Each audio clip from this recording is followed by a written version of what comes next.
Hello world, Great Giza Pyramid. Today we're going to talk about the Great Giza Pyramid. Now a lot of people think of it as just a big pile of rocks in the middle of the desert. What they don't realize is that it has several other enormous pile of rocks around it to support its function. But let's just look at this one structure. What are you told? Well, you're told that it's 481 feet tall if brought to its apex, calculated by some of the casting stones at the bottom and brought up through the structure. However, it's actually 451 feet tall because the top 30 feet never existed. That's because the structure has function, not just form. At the 35th level, there happens to be a ring around the entire structure. That is the tallest ring, except for way down at the bottom, but you'll see how that's not very relevant shortly. And what this will do is maintain, and it has a nice ripply surface. If you were to shrink it down, it would be like a sandpaper type surface. What this is allowing is any brush discharge static electricity, which would fall upon the surface of the structure, is quarantined basically to the structure. Now, in my phrenology videos, we go into how there's actually a sweeping pattern to the structure and how there's a couple of other larger steps at certain intervals, all in nice breakdowns of the, like if they were chords on a guitar string, but that's a story for another day. However, this will quarantine static electricity to the surface of the structure, basically turning it into a big Van de Graaff generator. To alleviate that annoying static of buildup of electricity today, we have stuck a little antenna on the top which allows that static electricity to vent up into the air, and poof, it's not very noticeable. But the collection of the static electricity is actually what this structure was intended to do. Now from here, this structure is really just part of the rest of the system, but we'll go over to how this static electricity is collected. First off, you have to know that water separates into its respective gases, hydrogen and oxygen. And this was accomplished all down at ground level.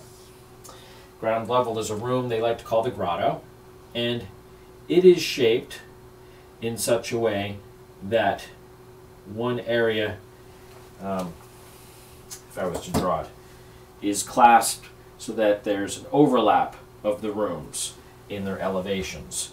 This creates kind of like an airlock. Is this the pen I was using? Yes.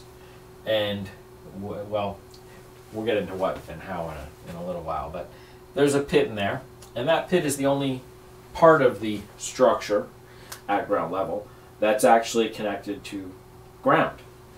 Everything else is within a rock bath within the structure, and it happens to actually all be in a 2D plane, which makes the mapping of this structure great. I mean, if it was set up like a big doom catacomb or something like that, or an anthill, that would have been much more difficult, but fun to look at. But we're going to go over this one very simply.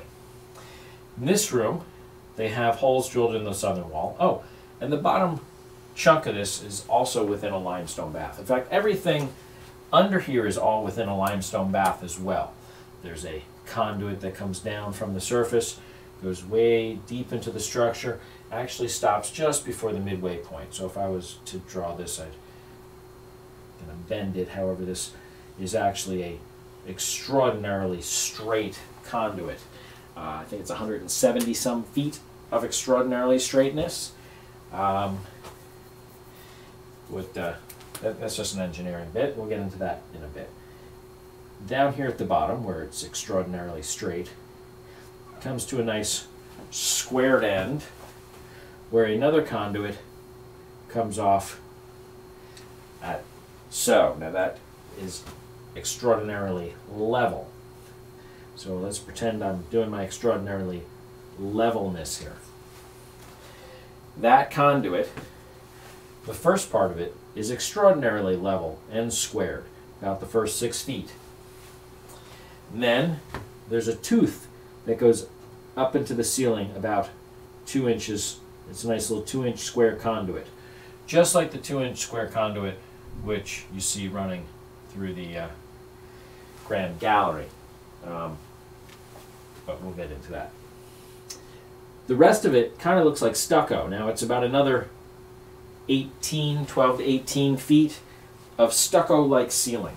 The whole ceiling deviates a matter of about 1 inch over those 12 feet. So there's not a whole lot of play there. However, within that stucco bath, there's actually a well, a cavern if you were to be flying over a mountain ridge or bumpy landscape, that comes around and actually coaxes the lighter of the 2 gases, which we'll get into, the hydrogen and oxygen, coaxes the hydrogen back into the system while allowing the oxygen to be the primary gas that escapes.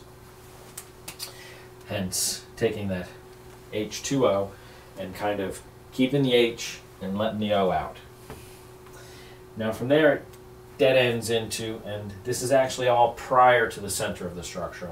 I've just given you some artistic license. I'll show you where the center of the structure is in a moment. Comes into another room, which is squared, and actually goes into the wall about 2 feet, as well as going up about 12 inches to 18 inches. Not very much, but it does go up. And then it continues from there another 6 feet. This is about 6 feet long, continues about another 6 feet until it gets to what they like to call the subterranean room. The subterranean room, again, is square. This was drawn out in a very nice way to read it, so we'll get into this in a minute. The edge of this is actually about 2 inches lower where it comes out from there, and this is lower, except for on the far east side, this being the north, this being the south, west being deeper into the unit, east being this direction. On the east side, there's a slice, and I'm exaggerating that, it's actually much deeper, out of the top of the unit that comes down to level across there, which will allow a pocket of a gas, when the pressures are in there, to recede into that particular crevice. And inversely, on the west wall of this side, they've since patched it over, but you can find pictures from the 1800s, where there was an inverse on this side, so which would allow the gas, the primary gas that they were playing with down there at the lower elevation, to, in fact, I believe the elevation of the crack lined up with the elevation of the gas in there, which would allow that gas to get into the system, where this gas, when we're working with water and it's bouncing back and forth, it's going to be acting like a bunch of bellows there, and whatever the primary gas at that elevation is going to get squished into the system. And I'm going to suggest that the way it's all engineered, it was designed to let the oxygen out while retain as much of the hydrogen as possible. There's a couple of teeth in the section in there, and those should line up with the elevations of some of the teeth that are in this room. And then there's a conduit that comes off the side. This is because the shaft that goes off, there's a weird shaft that's called a dead end shaft. Goes in about 45 feet. It has a little squiggle at the end, and that squiggle actually protrudes to the east and lines up with the conduit on the spillway on the outside. And you notice everything else within this structure, with the exception of the tail that's in the Queen's chamber, everything else within this structure is like a perfect slice, like a laser slice down through the system. And it all deviates only from there. The only other spot that lines, that the little tooth lines up with this, is the edge of the Grand Gallery, because it's the only other thing that goes deeper into the system. Everything, King's Chamber goes west into the system. I'd like to suggest that the King's Chamber is actually the combustion room. Queen's Chamber is our arc chamber, and this would actually be, if we were looking at it, this would be the cathode. Down here, the only other spot that's not in a limestone bath that goes into Earth is the pit in the subterranean chamber. Didn't mention that. That is our anode. From here is where they separate the gas into its two respective parts. I was talking about the conduit here. It does a little J hook, comes down and then goes back up into the system. This allows for the waters at this elevation, which will be playing, to be siphoned off and brought up into the upper system, where they pass through the grotto, and then they will key in to the Grand Gallery. And the Grand Gallery itself, actually, since this is the 35th level, extends down past the 35th level, because what it is actually doing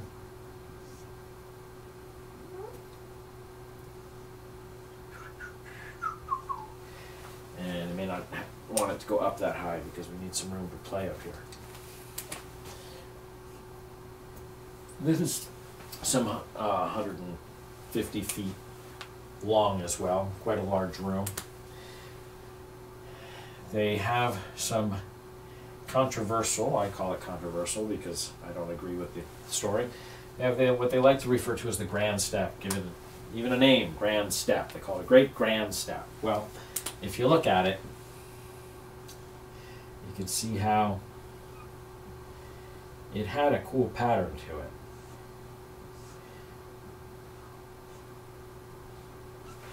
Now, that cool pattern has hence been cemented over, and you can tell the difference between the squared edge of the size of the step and where it looks like poured concrete that's kind of rounded and nowhere near square and nowhere near level and nowhere near flat.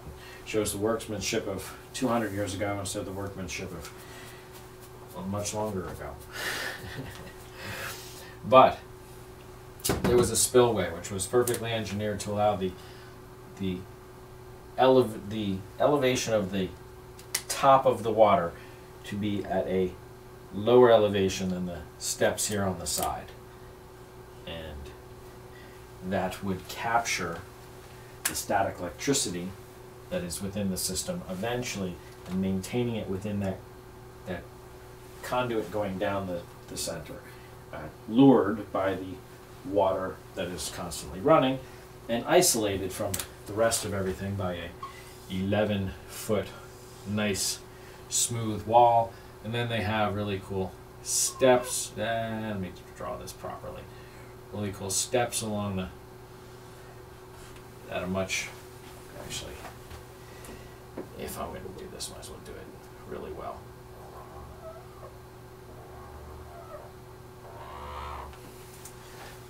The walls of it go up, maintained, and this is not to scale, because this is 1/4 of the room, and then this is 1/4 of the room. So these is going to allow for condensation to eventually condensate on the wall, and when they drip, the drips are all going to be landing on the side, not actually within the center. Now there are some within the center because the top of it also is shaped the same way, how it has its little steps which will allow for that condensation to drip, and those would be the ones that would be dripping down within the room.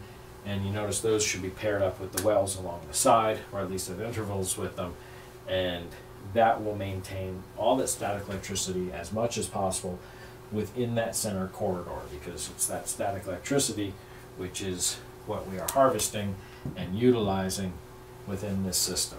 So the entire system is set up to bring that hydrogen up into the top of the King's Chamber.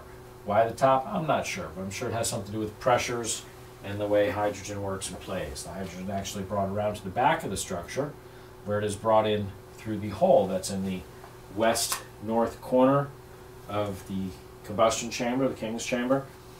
The part that they currently have covered over by a piece of metal, they used to have a piece of grate over it, blah, blah, blah. That would be your flashback arrestor. The hydrogen would actually come up into there and into that one room, which itself is uniquely shaped in a really cool, perfectly rectangular shape, with the exception of where the opening is to the inlet for the oxygen, air, really air, not just oxygen, from outside of the structure. It goes back into the piece. Anyway, it is shaped such that it breaks the symmetry of the room, and it's a nice square. If you look at it from the front of it, you get this really cool pattern with the opening being right within that, actually going slightly below the mark, because this is going to wind up being our water line. What do I mean by our water line? That's our control for the flow, and the opening is actually right there. And as the water goes up, the flow gets choked off, the inlet, the air from the outside of the system, you know, that nasty air, 78% nitrogen, 21% oxygen, that's our active element here, and carbon dioxide, make Al Gore happy. That's all sucked into the system, burnt together with the hydrogen, and we're going to get water. Now, to keep the flow, like I was saying,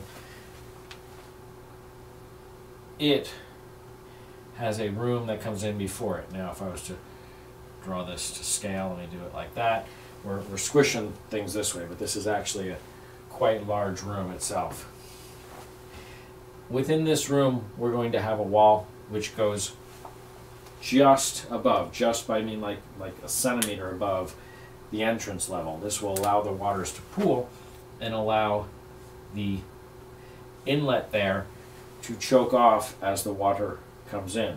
On the other side of it, we have the conduit, which is actually maintained below water level up until the point where it just passes that and then starts to curve up.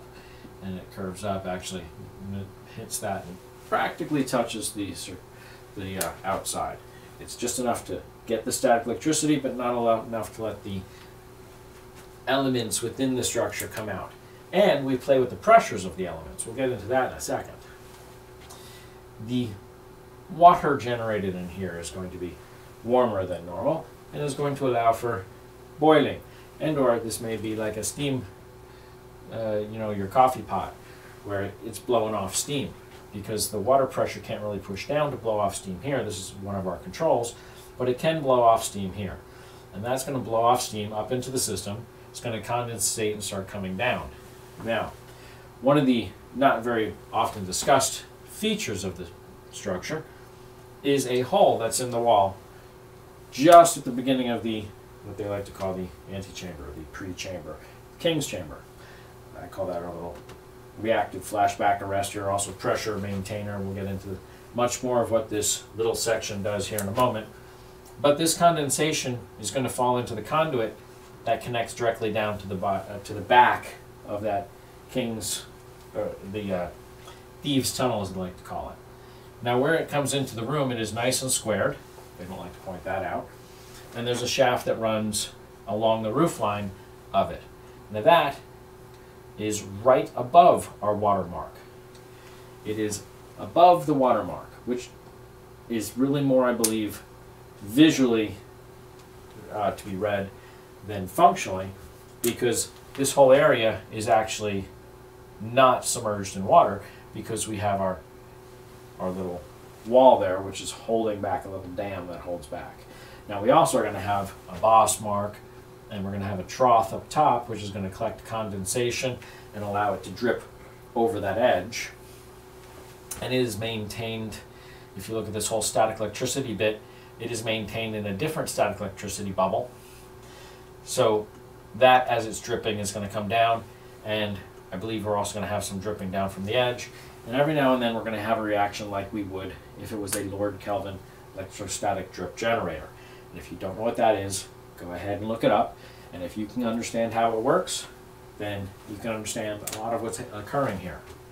Every now and then that's going to allow for a spark, and that spark is going to allow the gases within this area to be combusted, and we're going to have a pressure bubble that pushes out, which compensates for the scarring on the top there and the damage you can see to the side of the structure, because we're going to have a little explosion every now and then, like when your furnace lights up. It's not going to last a whole lot, but it's going to push at a higher pressure here and push the gases down into the room. Every now and then giving a little push. That's one of the heartbeats of the pyramid, if you want to really look at it like that. And then down here there's a hallway that comes across the room. And then it has a little deeper well, and then you have the Queen's Chamber. The Queen's Chamber goes up to and touches the top of that section, making it look really fat here. Let me bring it back down and across. Now, within here, this is the center of the pyramid. Bing, bing, bing, bing. That's the dead center. Oh, and I told you where the center was down here. Center down here is right through here. That's the center of the pyramid. So, well, I drew it off. It's the center. Oh, and I never finished with the little dead end shaft here. Dead end shaft, when you look at it, it's ribbed. Like an inchworm. Now, this is only about an inch deviation over an 18-inch intervals, but it is ribbed. And I have visual evidence to prove that. So you can easily see it. What you don't know and may not see here is that when the oxygen is escaping, or the gases, hydrogen and oxygen in some cases, are escaping, what's going to occur is, I told you how this is nice and smooth, and it's got the tooth there.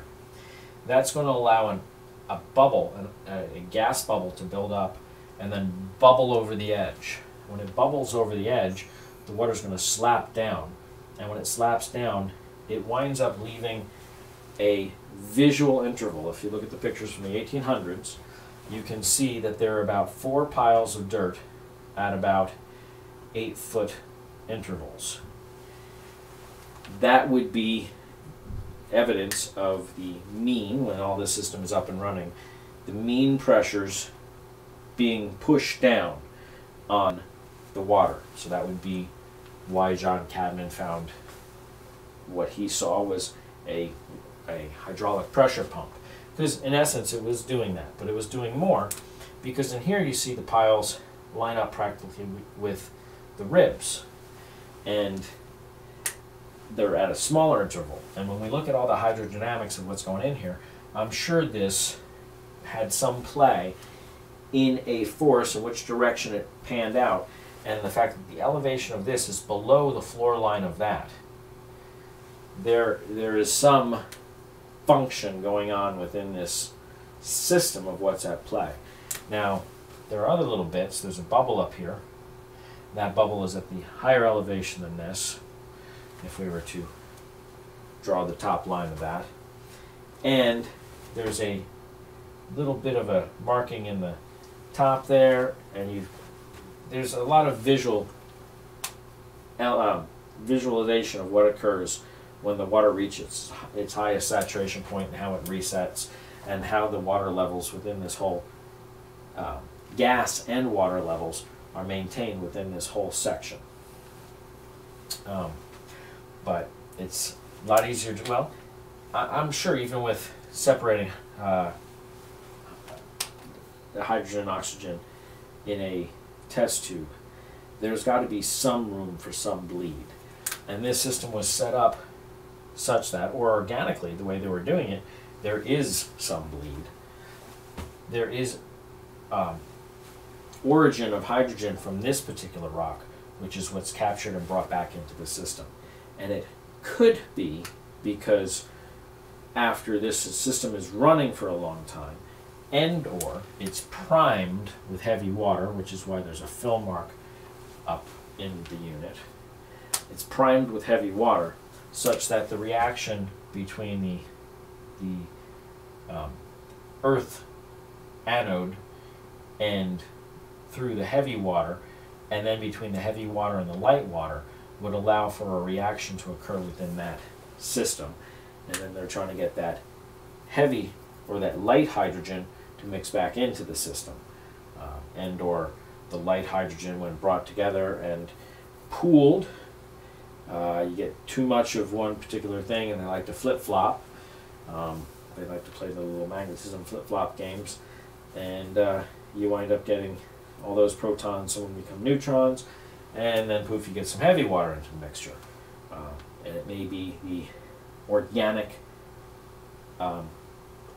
origin of, or organic manufacturing of heavy water, something that we ourselves don't even utilize today.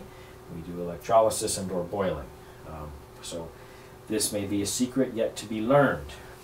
Either case, hydrogen is brought up to the top, joined with oxygen to become water, water comes down. You get all this static electricity. You're pushing down into the system. Static electricity is going to be equal to some degree on both these sides. However, within the system, you're going to be constantly getting condensation on this side. More and more and more and more condensation. And that condensation, the opposite of steam, is going to have a lower pressure, which is going to be, as well as it pulling gases in, every now and then you get this pushing gases in. All that will help to bring the average static electricity within the system down into the system. And we're playing with that whole static, it's like a big Lord Kelvin drip generator on steroids.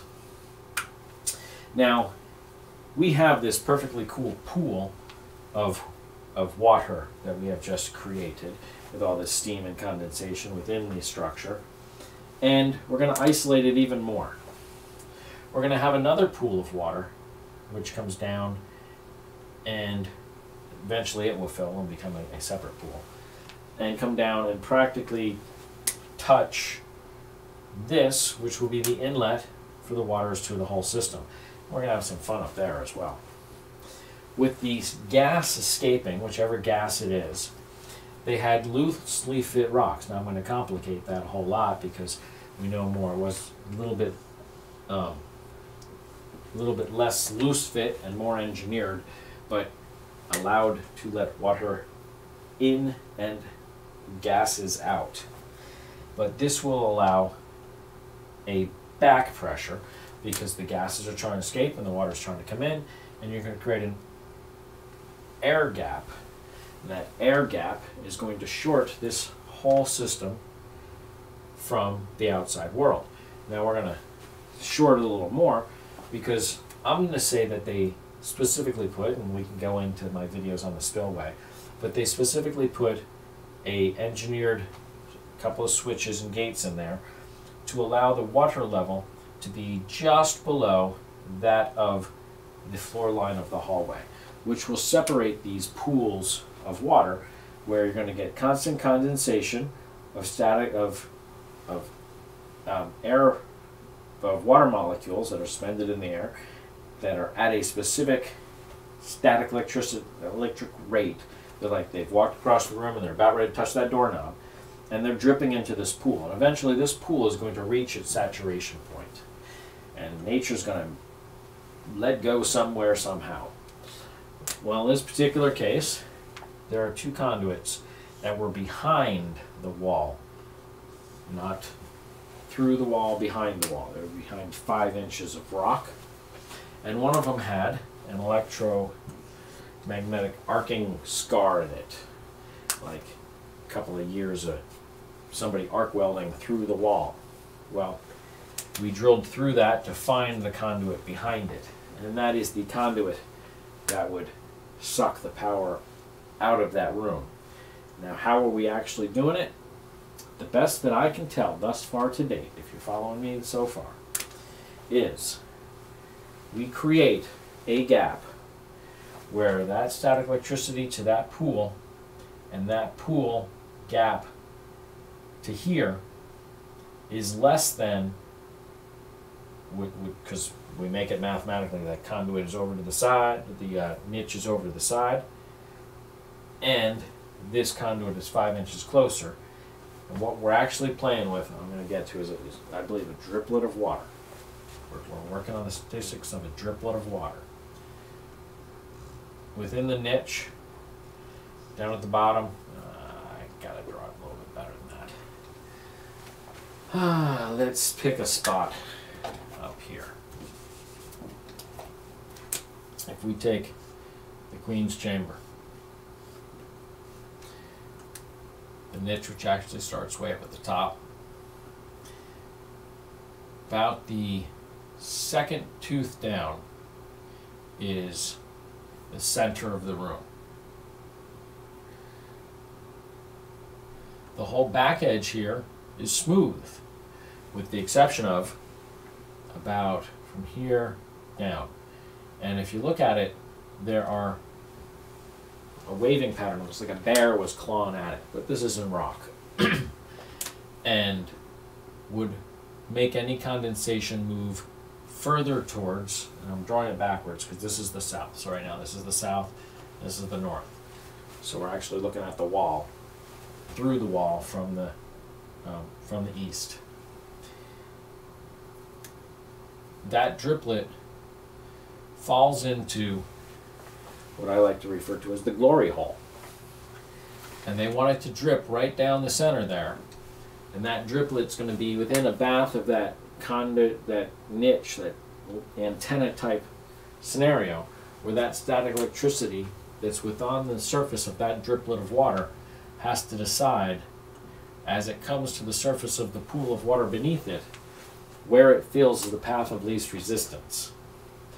And we create that path of least resistance by magnetically making that path of least resistance shorter than the gap way over in the conduit, hang on, the third largest pyramid on the structure, which starts at the same elevation these touch the surface, come down.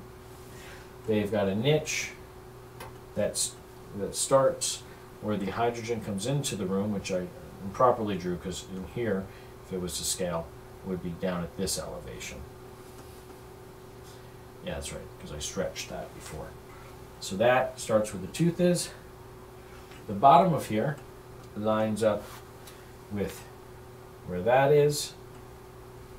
And there is a conduit that comes down into the system, and it goes down to an elevation just below the Queen's Chamber.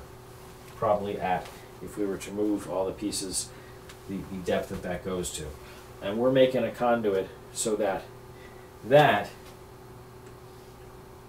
is the path of least resistance to the pool within here, which is short to this, then to Earth itself, which is in this particular conduit, this one, which shorts to what they like to call the Osiris swell shaft, which is the only part of the entire system that goes deep enough that to this day it still touches the natural water table. That natural water table will get a slightly different voltage than the water table above on the surface, and that is actually what houses the pools, or feeds the pools that are within the outside of the structure, where the Nile was at the base of the pyramids years ago. Endor, this filled itself during the flood season and may have maintained itself by using something like one of the aquifers from a higher elevation of the Nile River upstream and brought down, with just enough to maintain the system, which really, since the system is self-contained, is just enough to allow a flow within the system to the pool within the center structure, which will then feed into the other pools, all maintained, having to do with all being at the same elevation, because we're playing with water and how we're trapping that little electron.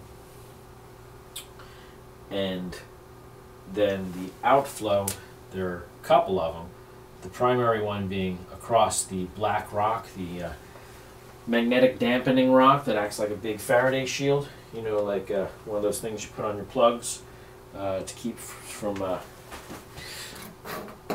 getting static electrical noise, you know, these little Faraday pluggy things. Anyway, that is your main flow out and would flow back to the Nile. You also have next to the third pyramid, that's the one furthest to the east, sorry, south, the one furthest to the south, to the east of the structure. That one has a little flow next to it, and that was what came down and sprinkled over the back walls of the Sphinx. I'm sure that, well, I'm not sure that, but that is one of the overflows because of the gate system, which is actually right to the east of the structure, which maintained the pool levels within the structures, or at least when one of the different weights of the water, because water has several different, like you have heavy water, you have light water, and you've got that gel water, which is where it's at a denser state when you're working with just before freezing. It has all different states. So when you play with the pressures, you can change the state without changing the temperature. You don't have to get it just below freezing, you just have to get it just below where it would change to ice, which doesn't necessarily have to be at freezing if you play with the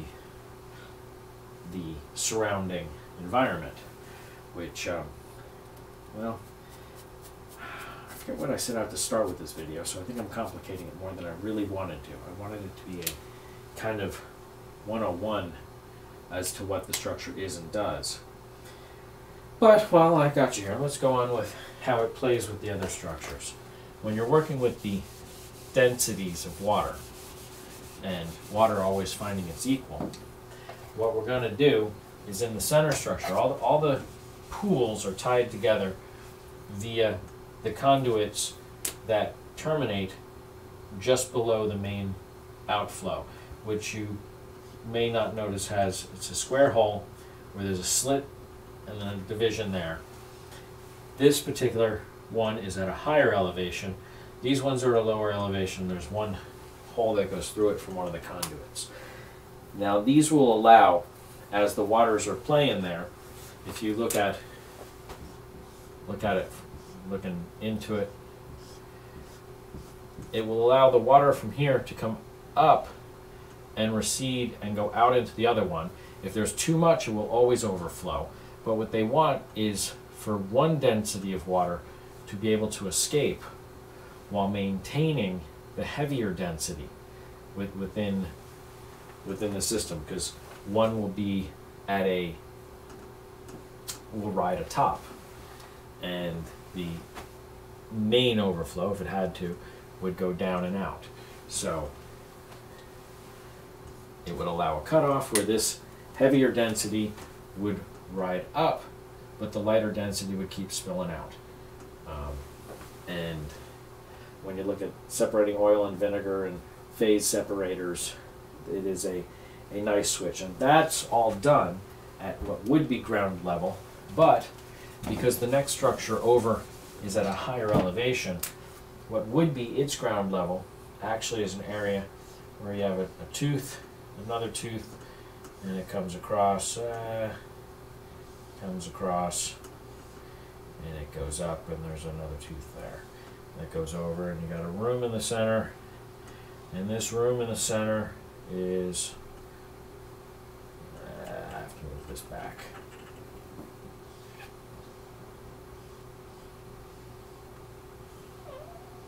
There we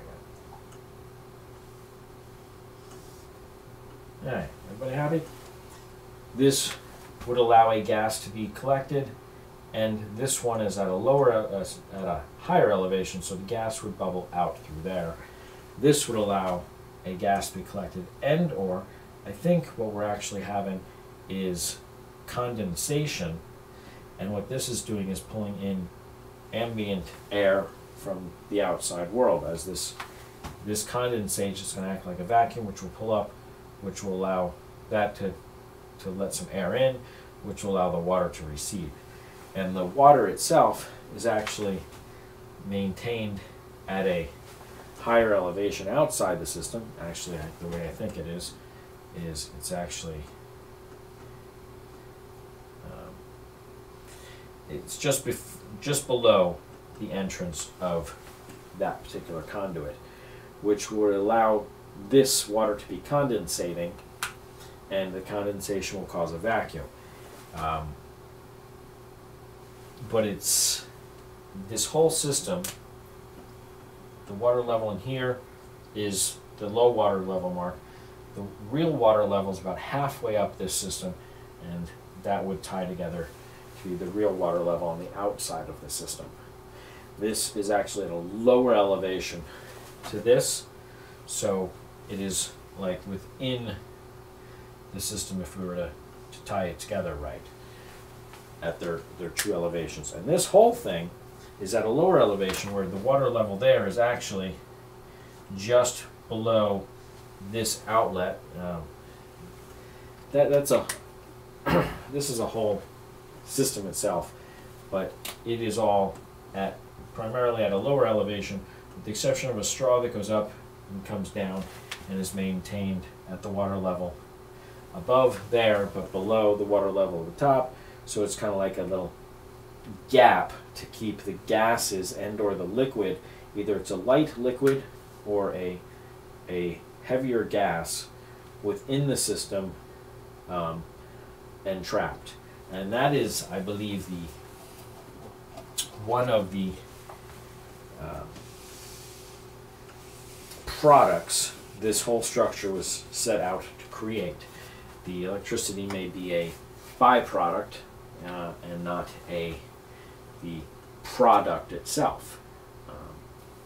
Either way, testing, somebody telling me exactly what's going on within the whole system and what nature would do, because it's really nature's the one that answers this call. Whatever is occurring is occurring. They built it to do something. They were smarter than we were 100 years ago.